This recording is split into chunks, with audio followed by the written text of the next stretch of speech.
Hey everyone, and welcome to section 5.3. I'm going to break this section up into two videos. This first video, we're going to be getting our feet wet as far as multiplying polynomials is concerned, and then we'll kick it up a notch in the next video. So as far as multiplying polynomials is concerned, the best way to learn is by doing, so these videos are just going to be a bunch of examples. Alright, so to multiply two monomials together, you multiply the coefficients. This is kind of similar to what we did with the scientific notation. We're going to multiply the coefficients, and we're going to multiply the variables. So 3 times negative 4 gives us negative 12. And then when I multiply like bases, I'm adding my exponent. So we get negative 12x to the negative 1. Next up, we have 5 over 6 times 12xy squared. Again, same thing. So we're going to multiply the coefficients. We're going to multiply the x's together. And we're going to multiply the y's together. So in multiplying the coefficients, I have 5 over 6 times 12. And that's going to give me 60 over 6. And now I'm going to add the exponents of the x's, because those are the like bases.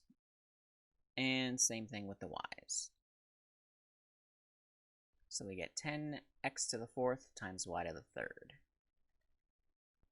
All right, now when it comes to multiplying monomials with binomials or trinomials, what we want to keep in mind is that the distributive property still applies.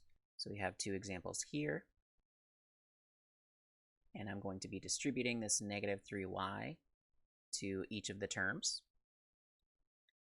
Negative 3y times y squared is going to give me negative 15, y to the 1 plus 2. And then I have a plus. Negative 3y times 8y gives me negative 24, y to the 1 plus 1, minus negative 3y times 7 gives me negative 21y. So after simplifying, we would get this. And again, no matter how scary your monomial looks, it all works exactly the same way. You just judiciously apply the distributive property. So 4 times 3 gives me 12. X squared times x squared gives me x to the fourth. And y squared times, there's no y there, so it would just be y squared. Then I have a minus sign, 4x squared y squared. 4 times 5 is 20. X squared times x is x cubed. And y squared times y is y cubed. And finally, 4x squared y squared times 3y squared. 4 times 3 is 12.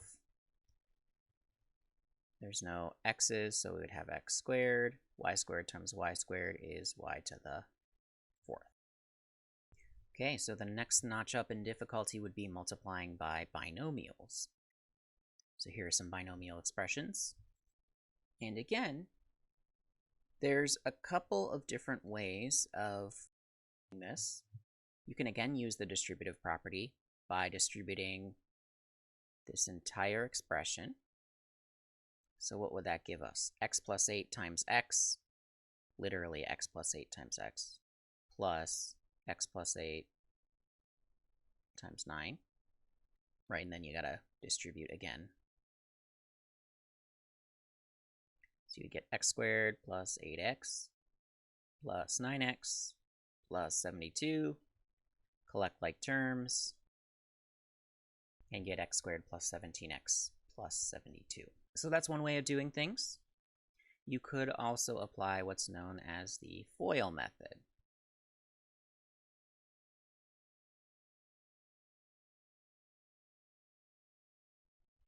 And this tells you what terms that you have to multiply together. So for the first, we are multiplying the first terms in the binomial expression together. That would be 3z and 5z, respectively. Of course, 3 times 5 is 15, and z times z gives me z squared. Next we have O for the outside terms, which would be 3z times negative 2, which is negative 6 times z, 3z times negative 2. Then we have the inside terms, the guys that are right in the middle, 4 times 5z, that would give me a plus 20z. All right, and finally we're going to multiply the last terms together. That would be 4 times negative 2, which would be minus 8. Then we gotta clean up and collect like terms and all that. So we would have 15z squared minus 6z plus 14z minus 8. And that's it. So let's do another round of practice. We'll use the FOIL method on this last guy.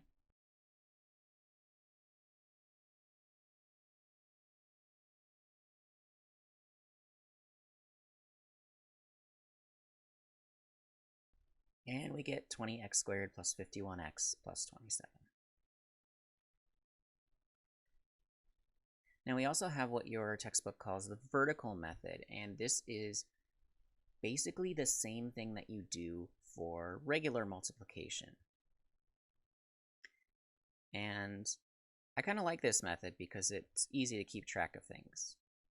So to multiply 3y minus 1 and 2y minus 6, we would start by multiplying this negative 6 with each of these terms. So negative 6 times negative 1 would give me plus 6.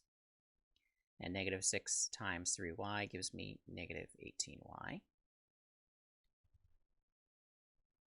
Then we go to the next term. And just like with standard multiplication, we're going to move over one space. So 2y times negative 1 is negative 2y. And then 2y times 3y is 6y squared. Add those together, and you get 6y squared minus 20y plus 6. This is not really so bad. You're, in essence, doing FOIL. You're just writing the information in a little bit different way. So we'll do one more of these.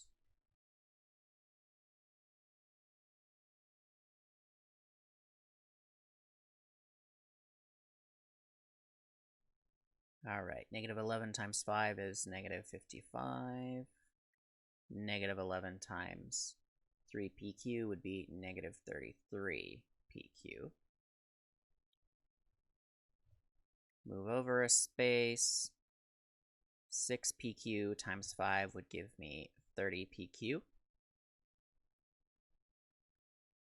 And 6pq times 3pq would give me a positive 18p squared q squared.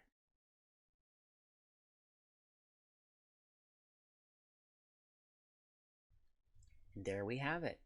Now, undoubtedly, this seems kind of intimidating the first time you do it. Really, the best way to get good at multiplying polynomials is to practice and to do lots of examples. So we got more examples coming up in the next video. We're also going to look at some special products that can save you a little bit of time in some situations.